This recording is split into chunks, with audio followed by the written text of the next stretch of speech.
أعوذ بالله من الشيطان الرجيم بسم الله الرحمن الرحيم الحمد لله رب العالمين والصلاة والسلام على أشرف الأنبياء والمرسلين محمد وعلى آله وأصحابه أجمعين أما بعد فأعوذ بالله من الشيطان الرجيم بسم الله الرحمن الرحيم قل إني أخاف إن عصيت ربي عذاب يوم عظيم من يصرف عنه يومئذ فقد رحمه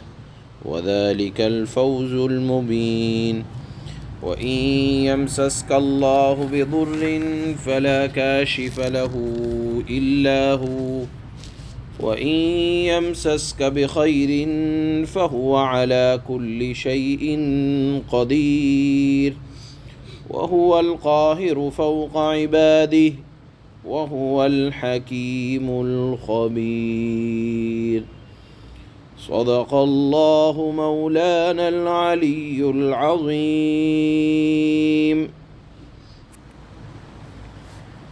اللہ تعالیٰ نے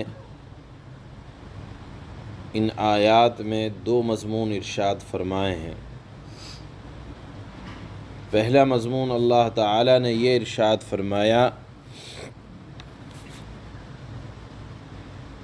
آیت میں اللہ کے حکم کی خلاف ورزی کرنے والوں کے متعلق اللہ نے یہ ارشاد فرمایا کہ اے نبی صلی اللہ علیہ وسلم قل، آپ فرمائیں، یعنی حکم اگرچہ آپ کو دیا گیا ہے لیکن آپ کے واسطے سے آپ کی امت کو سنانا مقصود ہے کہ آپ لوگوں سے کہیں کہ اگر بالفرض رب کے حکم کی مخالفت کروں تو مجھے بھی قیامت کے عذاب کا خوف رہے گا۔ گویا کہ اللہ نے اپنے حبیب صلی اللہ علیہ وسلم کے واسطے سے امت کو یہ پیغام دیا کہ امت کا ایک تو کوئی فرد جناب رسول اللہ صلی اللہ علیہ وسلم سے بڑا ہو نہیں سکتا، اور اگرچہ اللہ کے نبی صلی اللہ علیہ وسلم گناہ سے معصوم ہیں، آپ سے گناہ ہو نہیں سکتا، لیکن آپ کی طرف منسوب کر کے امت کو اللہ تعالیٰ نے یہ پیغام دیا اور یہ بتلایا کہ بفرض محال کے درجے میں اگر خدا کے کسی معصوم اور برگزیدہ، حتیٰ کہ آپ سے بھی اگر عصیان گناہ کا کام اگرچہ آپ محفوظ ہیں سرزد ہو جائے تو عذاب الہی کا اندیشہ ہے۔ اب آپ دیکھیں اللہ کا یہ انداز اپنے حبیب صلی اللہ علیہ وسلم کے لیے، اگرچہ اللہ کے نبی صلی اللہ علیہ وسلم محفوظ ہیں، معصوم ہیں، آپ کی حفاظت ہے، بچپن سے آپ کے قلب اطہر کو منزہ مجلہ کیا گیا ہے، گناہ کی کدورتوں سے اللہ تعالیٰ نے اس کو محفوظ رکھا ہے، بچپن سے آپ کے قلب اطہر میں انوارات اللہ تعالیٰ نے سما کے رکھے ہیں، لیکن اس کے باوجود اللہ کا یہ انداز معلوم یہ ہوا کہ امت کا کوئی بھی فرد ہو اس کے لیے بھی شریعت مطہرہ کی پاسداری کا لحاظ کرنا ضروری ہے۔ لہذا کوئی کتنا بڑا بزرگ ہو، وہ بزرگ اس وقت بن ہی نہیں سکتا جب تک کہ شریعت مطہرہ پر عامل نہ ہو۔ اگر کوئی یہ کہتا ہے کہ میں بزرگ ہوں، یا لوگوں کا اس کے بارے میں خیال ہے کہ فلاں صاحب بڑے بزرگ ہیں، تو آپ یہ دیکھیں اس کے اندر کہ سنتوں کا اہتمام کتنا ہے، شریعت مطہرہ کی پاسداری کتنی ہے۔ اگر شریعت مطہرہ کی پاسداری ہے تو وہ یقیناً بزرگ ہے، اور اگر لوگ مانتے ہیں، لیکن نامحرموں سے ملنا جلنا، نمازوں کا اہتمام کا نہ ہونا، یہ تمام چیزیں ہیں۔ تو چاہے خلق خدا اس کی طرف کتنی بھی جھک رہی ہو، اللہ نے فرما دیا کہ اے حبیب صلی اللہ علیہ وسلم، نافرمانی اگر آپ سے بھی ہوگی تو عذاب الہی کا اندیشہ ہے۔ اب اگر کوئی امت کا کتنا سے کتنا بڑا فرد ہو جائے یا بزرگ بن جائے اور کہے کہ میں نے نمازیں معاف کروا لیں یا میرے لیے کیا ضرورت ہے، تو یقین جانیں کہ وہ جھوٹا ہے۔ اللہ نے اپنے حبیب صلی اللہ علیہ وسلم سے کے واسطے سے یہ پیغام امت کو دیا۔ یہ پہلا مضمون اللہ تعالیٰ نے پہلی 2 آیتوں میں ارشاد فرمایا، آج جو تلاوت کی جا رہی ہیں۔ دوسرا مضمون اللہ نے اپنے حبیب کے واسطے سے امت کو یہ پیغام دیا کہ اے نبی صلی اللہ علیہ وسلم، آپ یہ بھی میرا پیغام لوگوں کو پہنچا دیں کہ اے انسان، اگر تجھ کو اللہ تعالیٰ کوئی تکلیف پہنچائیں تو اس کا دور کرنے والا اللہ کے علاوہ کوئی اور نہیں ہے۔ وہ چاہیں تو دور کر دیں، چاہے تو نہ دور کریں، اس کے بدلے کوئی گناہ معاف کر دیں یا آخرت میں پکڑ نہ فرمائیں، خواہ دیر سے کریں یا جلدی کریں، کرنے والی ذات تنہا اللہ کی ہے۔ اسی طرح اے نبی، آپ یہ پیغام اللہ کا بندوں تک پہنچا دیں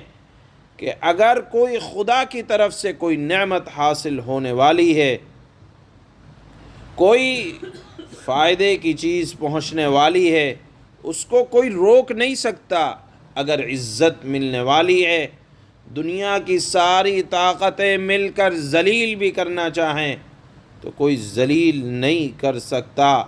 نفع نقصان، تکلیف راحت، تنگی فراخی، بیماری تندرستی، اولاد کا ملنا اولاد کا لینا، سب کچھ اللہ کے دست قدرت میں ہے، نہ کسی معبود باطلہ کے قبضے میں ہے۔ لہذا جب نفع نقصان پہنچانے والی ذات تنہا اللہ کی ہے تو کیوں اللہ کو چھوڑ کر کسی غیر اللہ کی عبادت کی جائے؟ کیوں اللہ کو چھوڑ کر کسی غیر اللہ کے سامنے ہاتھ پھیلایا جائے؟ اسی مضمون کی تاکید کے لیے اللہ تعالیٰ نے یہاں ارشاد فرمایا کہ اللہ تعالیٰ اپنے بندوں پر غالب ہیں۔ کہیں فرمایا واللہ غالب علی امرہ، اللہ تعالیٰ اپنے تمام فیصلوں میں غالب ہیں، بڑے زبردست ہیں، برتر ہیں، بڑی حکمت والے ہیں، پوری خبر رکھنے والے ہیں، اپنے علم سے سب کا حال جانتے ہیں۔ اللہ تعالیٰ اپنی قدرت سے سب کو قیامت کے دن جمع کرنے والے ہیں۔ اپنی صفت اللہ نے بیان فرمائی، وَهُوَ الْحَكِيمُ، اللہ تعالیٰ با حکمت ہیں، حکمت سے مناسب سب کے لیے جزا اور سزا کا فیصلہ فرماتے ہیں۔ اللہ تعالیٰ کی شان بلند ہے، برتر ہے، اور اللہ تعالیٰ مکمل حکمت والے ہیں۔ لہذا جب یہ تمام خوبیاں اللہ کی ذات کے اندر پائی جاتی ہیں تو نفع بھی اللہ سے مانگا جائے، اور برائی اگر آئی ہے تو اس سے حفاظت بھی اللہ تعالیٰ سے سوال کیا جائے۔ یہ دوسرا مضمون اللہ تعالیٰ نے آج تلاوت کی جانے والی اخیر کی آیتوں میں بیان فرمایا ہے۔ پہلی 2 آیتوں میں وہی مضمون ہے جو پہلے بیان ہوا۔ اللہ فرماتے ہیں اپنے حبیب سے مخاطب کر کے، قُلْ إِنِّي أَخَافُ إِنْ عَصَيْتُ رَبِّي عَذَابَ يَوْمٍ عَظِيمٍ مَنْ يُصْرَفْ عَنْهُ يَوْمَئِذٍ فَقَدْ رَحِمَهُ وَذَلِكَ الْفَوْزُ الْمُبِينُ۔ اے نبی، آپ فرمائیں کہ اگر میں اپنے پروردگار کی نافرمانی کروں تو مجھے ایک زبردست دن کے عذاب کا خوف ہے کہ جس کسی شخص سے اس دن وہ عذاب ہٹا دیا گیا اس پر اللہ نے بڑا رحم کیا، اور یہی واضح کامیابی ہے۔ اس دن جو کامیاب ہے وہ کامیاب ہے، اسی کو اللہ نے فرمایا وَذَلِكَ الْفَوْزُ، یہی وہ بڑی کامیابی ہے جو سب سے زیادہ واضح ہے۔ دوسرا مضمون اللہ فرماتے ہیں وَإِن يَمْسَسْكَ اللَّهُ بِضُرٍّ فَلَا كَاشِفَ لَهُ إِلَّا هُوَ وَإِن يَمْسَسْكَ بِخَيْرٍ فَهُوَ عَلَى كُلِّ شَيْءٍ قَدِيرٌ۔ اگر اللہ تمہیں کوئی تکلیف پہنچائے تو خود اللہ کے سوا اسے دور کرنے والا کوئی نہیں ہے، اور اگر اللہ تعالی کوئی بھلائی پہنچائے تو وہ اللہ کی ذات ایسی ہے جو ہر چیز پر مکمل قدرت رکھتی ہے، یا اللہ تعالی ہر چیز پر مکمل قدرت رکھتا ہے۔ وَهُوَ الْقَاهِرُ فَوْقَ عِبَادِهِ وَهُوَ الْحَكِيمُ الْخَبِيرُ، اور وہ اپنے بندوں کے اوپر مکمل اقتدار رکھتا ہے، اور وہ اللہ حکیم بھی ہے، اور وہ اللہ پوری طرح باخبر بھی ہے۔ سبحان اللہ۔